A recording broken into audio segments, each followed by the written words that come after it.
So I'm Lilly Lumm. I'm a dancer and performer from South East London, and I'm 21 years old. Welcome to Studio Sessions, a video series for creative performers. Each week we go behind the scenes on the shoots and sit down with guests to discuss their careers, the creative industry, and share the lessons they've learned along the way. Welcome to the show. Hi. How's your day been today? It has been great. Very grateful for you to have me here.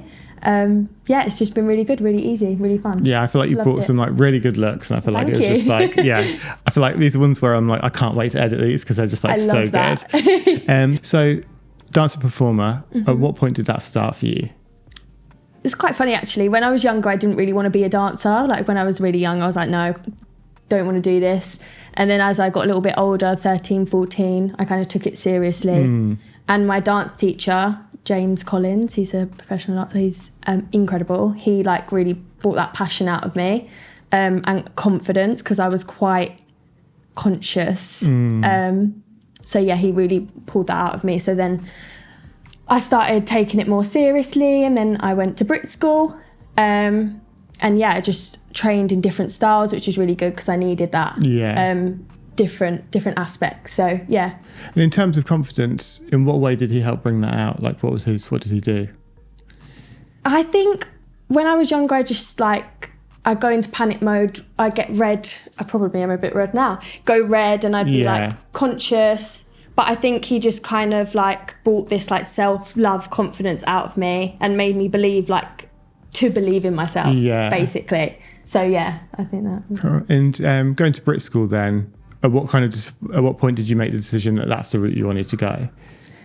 I think just being in like a normal academic school, I wasn't really surrounded by people that were in the industry or wanted a career in dance or performing.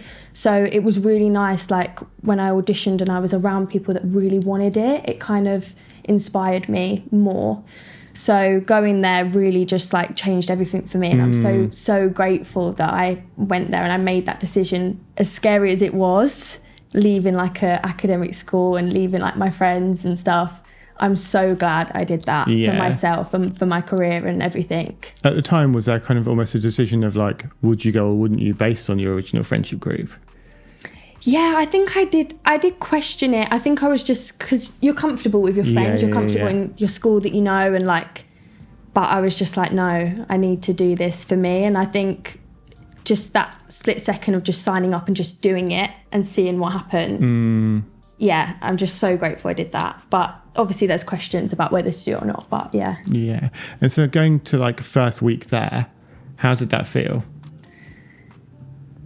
Overwhelming. I was like, felt so out of my depth. I was like, oh my gosh, because I wasn't really technically trained. And a lot of stuff at Brit obviously teaches you like jazz technique, ballet technique, everything. And I was like, that's never been my thing. And most people there kind of been trained that since they were younger. Yeah. So it was like, and there was like a group of maybe like 5 to 10 of us that were like, the bad ones. The ones that had no clue. So we kind of clung together a little bit, and we were like, we're like the hip-hop commercial dancers that can't do technique yet. And that was us, but it was overwhelming, definitely. And do you feel like kind of coming into that without those techniques kind of drove you to kind of try harder to get them? Oh yeah, definitely. It was like I was so passionate to like, I wanted to be the best. I've always been like that since a kid. I'm like, I want to like learn it. I want to be the best. So I think, just that passion just drives you to like want to learn it and pick it up fast. But yeah. And how long do you reckon it took you before you got to a level where you were like, I feel like I'm comfortable at a level now compared to everyone else? Ooh. Quite a while. I think it took a lot of like, I think the teachers were very encouraging. So they were very like, oh no, you've got it. You look really good. And there was other people in the class that were like, oh, you've got it. And I feel like when you have that encouragement from people that are like-minded and in the same position as you, I think that does boost your confidence. And it's all about confidence. If you go into something with like 100% confidence, you're going to look better doing it. So yeah, I think that was... Yeah. And what would your advice be to someone who wasn't as confident to kind of be able to kind of portray confidence? I think in a dancing sense, if you're like performing or stuff, I always think it's behind the eyes. And like just visually, if it's behind the eyes and you're like, I don't know, there's just an essence, whether it's like a little squint or a little face that you pull, or even having a character or something that you can switch on. I think that really helps with confidence. I don't think I necessarily have a character, but I do think I switch into like this like different mode where it's like confidence. But yeah, I think confidence is like the main thing that you need, because it can pull you through anything. Fake it till you make it a little bit. Absolutely. So going on to the looks from today, what was the first look and what made you bring that? The white lace look. I bought this one because I wanted something quite sleek to the body. Also, it's kind of different to be in all white as opposed to all black. Yeah, I just really like this. I saw this outfit and I just thought, I'm going to give it a go. I'm going to go for it. It's a bit out of my comfort, but I'm going to go for it. But yeah, I really enjoyed wearing this one. It was nice. I think it went with my hair. Yeah, I feel like the nice light. I feel like it's sometimes understanding like what colours work on like with your skin tone, your hair type and that kind of thing. And I feel like that, I think because it was so white, just made your skin tone look like super tanned, and I feel like it just balanced everything like really nicely. Yeah, definitely, especially with that like sunset kind of light. Oh, it was so nice. It's so nice.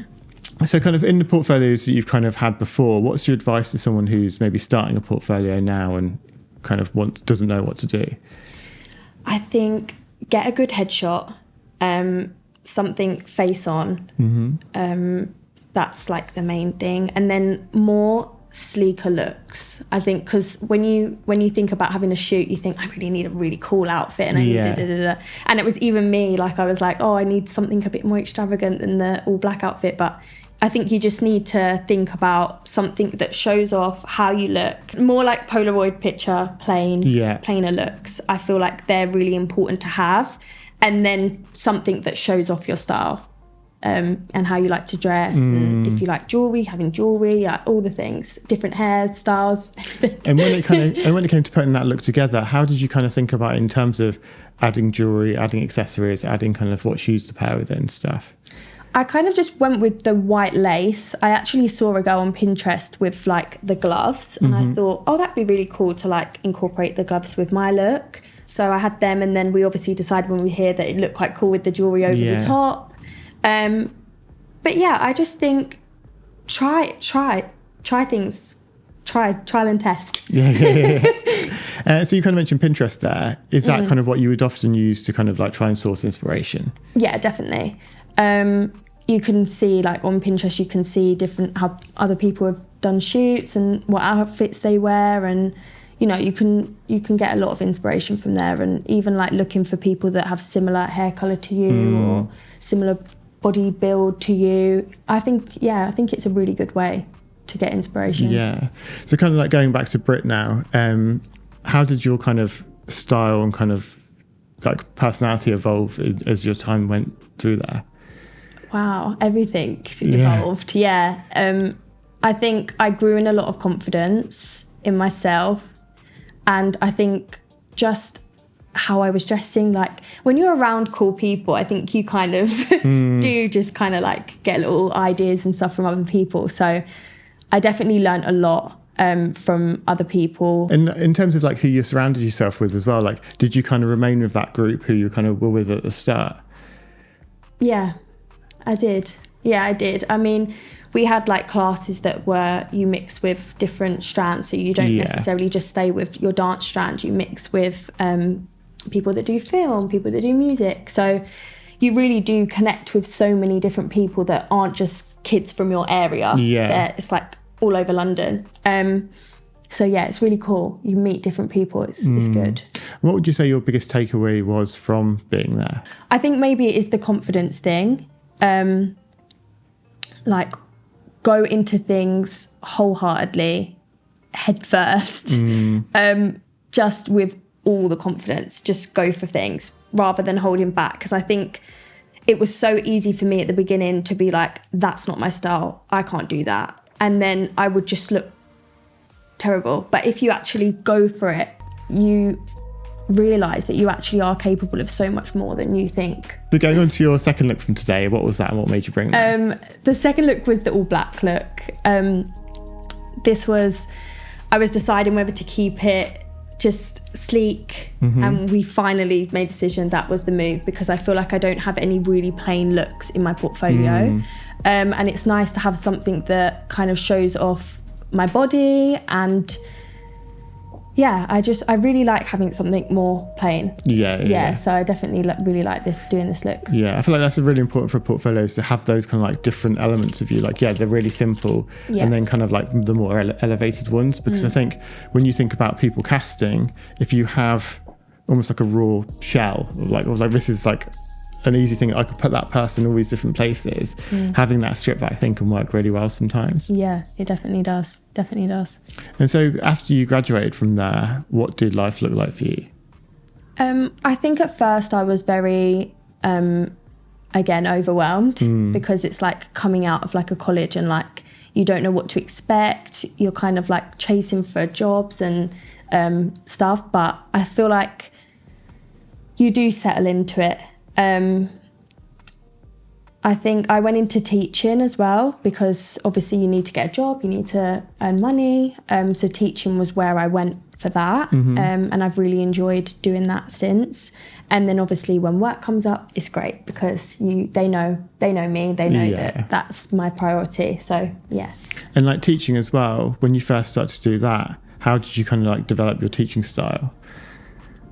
I think you just learn so much being on the job with the kids, because I teach younger kids. They're very unpredictable. You don't know what they're going to do, but you learn a lot, even like from based off like I'll play a song in the warm-up, and like if you see some of the kids in the back are singing along to it, I'm like, okay, I'm going to teach that next week, just to keep them excited and doing stuff that they really want to do. So yeah. And what would your advice be to someone who's never taught before, is looking to start? I probably would just say making choreo at home. I always kind of like film myself doing different things and then picking my favourite, because I feel like sometimes it can be quite hard to like try and make choreo for classes and stuff. Obviously my classes are for younger children, so it's a bit different.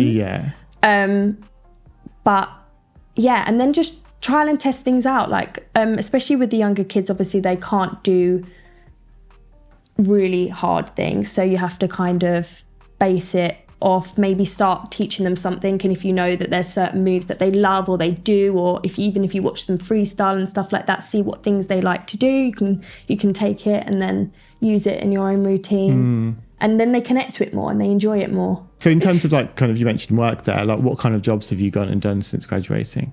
I've had some really, really cool opportunities actually. I've done like stuff at summertime balls and festivals, like we did Glastonbury last year. That was really fun. Music videos. I did a Sugar Babes video recently. Loved it. Yeah, just kind of like whatever comes up, and if it feels right, it feels right. And what out of all of those things kind of like excites you the most? Definitely, I said this earlier, definitely performing in front of an audience, like on stage. Live performances are just the best, because you have like this thrill and excitement of being on stage in front of people. Yeah, that's definitely my favourite. And what was like the first live show you did? When I was younger, I did X Factor. So there was a live audience. Obviously it was televised, but there was a live audience, and that was definitely like thrown in the deep end kind of thing. But that is just amazing, incredible experience. And how did it feel being out there the first time? It's just crazy. Like when like I'm messaging like people in my family like, oh, look on your telly, I'm going to be on there. Like, it's just crazy. And like to watch it back and be like, oh, that's me. And like even years ahead now, me looking back at myself and like seeing how much I've grown and like, it's just, yeah, it's really cool. And how much have you grown over that time? Oh my God, so much. so much. Like if I could do those experiences again now, it would be so different, I feel like. Yeah. Yeah. And in what way would it be different? I think I just trust myself more. And obviously my ability has grown so much. So yeah, I'd love to like recreate it. Do you know what I mean? Yeah, almost. Yeah. Like, yeah, the second version. Yeah.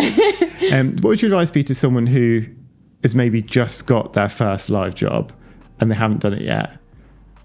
what would your advice be to them? I think my advice would probably be, you're obviously going to have rehearsals. I'm very like, the minute I leave that rehearsal and I go home, I'm going to drill that choreo until I have it down, so that when I'm coming the next day, I know that I'm not the one that's forgetting it, or, you know, I just want to always come across like I know exactly what I'm doing. You can trust me, because they're the people that you're going to want to use again. So definitely make sure you know what you're doing. And I just think in terms of actually being on stage, just knowing yourself that you've had the rehearsal process, you know you can do it, you know you can do the choreo, you've done so much training leading up to this, so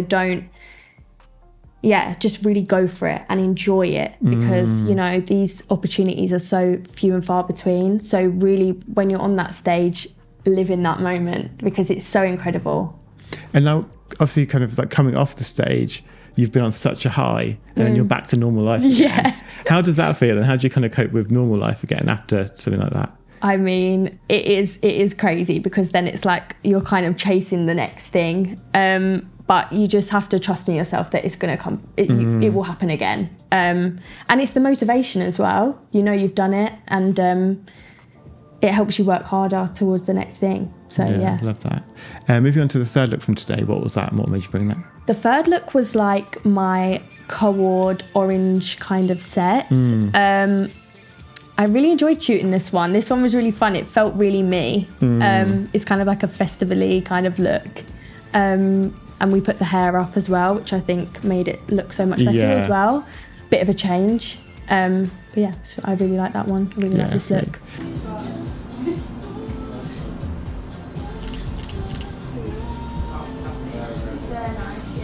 So what do you do now to kind of continue to develop yourself as a dancer?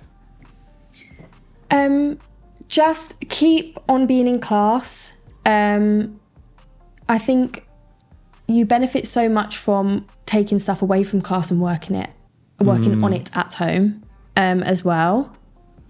Do you do that a lot then? Yeah, I do. Like even it's nice like to go book a studio and like film stuff that you've learned and you've worked on. And how important do you think filming is in the world today? Oh, it's so important. Having videos on your Instagram is like the most important thing, because even me, like up until recently, I actually haven't had an agent, and all my work's been purely on my Instagram or obviously auditions, but even auditions you find on Instagram. So yeah, I think it's really important to have like good videos that you know can show off you in the best way. Yeah. And like, what makes a good video? I think just having a nice clean space. No, like obviously cast videos you get like bags in the back and stuff, but it's nice to have videos that are more plain in a studio. A nice outfit, even if it's simple, just as long as it looks sleek and clean on camera. Lighting as well, you can add little things like that, but yeah, they're the main things I think. So kind of going on to the fourth and final look from today, what was that and what made you bring that? Double denim, can't really go wrong. And I added the like burgundy red kind of heels, which I think it just kind of creates like a nice silhouette, and it's more womanly, I think, this look for me, which I really like. And we put the hair in half up, half down as well, which was nice. Yeah, I like this one. Yeah, I feel like everything kind of like seemed to evolve from like the next one to the next one to the next one. And I feel like by the end of it, there was like a really nice mix of kind of like really different styles and kind of like different hairs as well. What does the future look like for you? Like what kind of thing would you like to do more of? Probably just live performances, just more dance work like that, stuff that actually makes me feel happy, makes me feel,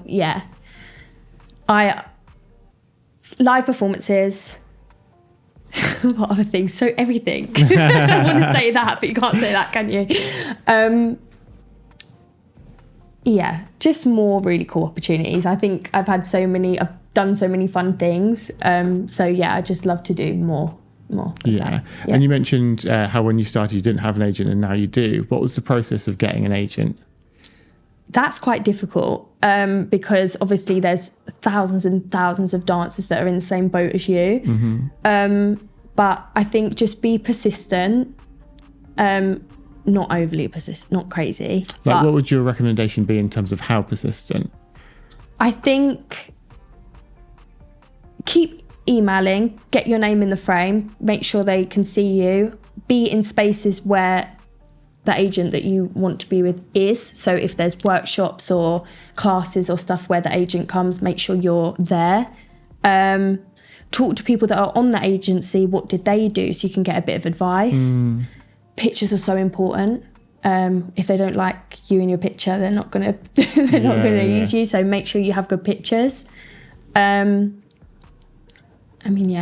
Probably say that. I've only recently got an agent, I'm like, how much can I speak? But I feel like there's so many people out there who don't have an agent, and I feel like that persistency, I feel like, can really help, because I feel like a lot of people send an email and just sit back waiting, and then nothing ever comes, but don't realise that if they kind of keep going, there's a better chance of it happening. Yeah, exactly. And also, agency is not the end of the world, because obviously, in my experience, I hadn't had an agent and I still was working fine. So don't put so much pressure on that you need an agent, because a lot of stuff is on your Instagram, and like you'll see like castings and things online. So don't put too much pressure on yourself. Definitely. And how would you kind of recommend people like network or build relationships within the industry? I think just be a friendly face. I think make sure you're connecting with everyone. Obviously don't force anything. Don't be like trying to message choreographers or like be annoying, because they're not going to connect with that. But just, find the people that you really like, find the classes that you really like and the choreographers that you really connect with, and then just build bonds with them. Don't force anything. And how do you build a bond with someone? I think if it's like a choreographer and they have a weekly slot or a class pop up or something, then make sure you're in there and you show that you like their work. Even if you say to them like, oh, I really love your class, like I really enjoy being in your class, and just things like that, I think definitely helps. If it's a specific choreographer that you want to build a connection with. If you could talk to your like 10-year-old self now, what would you tell her? I think I'd just tell her to keep going and persist. And like, don't let the negative people get you down. When people say like, oh, that's not for you, or just keep going for it, because everything's going to work out in the end. I think I had a lot of things when I was younger, a lot of problems with maybe like girls that would say like, be a bit mean or whatever, but you just have to keep going and do what feels right for you and what you love. Just stick to it, I think. And I did. Well, thank you so much for this. Thank you. Really thank you for having me. Thank you so much for watching. If you liked this episode, please share it. If you want to see more of these, click subscribe. And if you've got any questions or anything you want to ask, just drop them in the comments below. See you in the next session.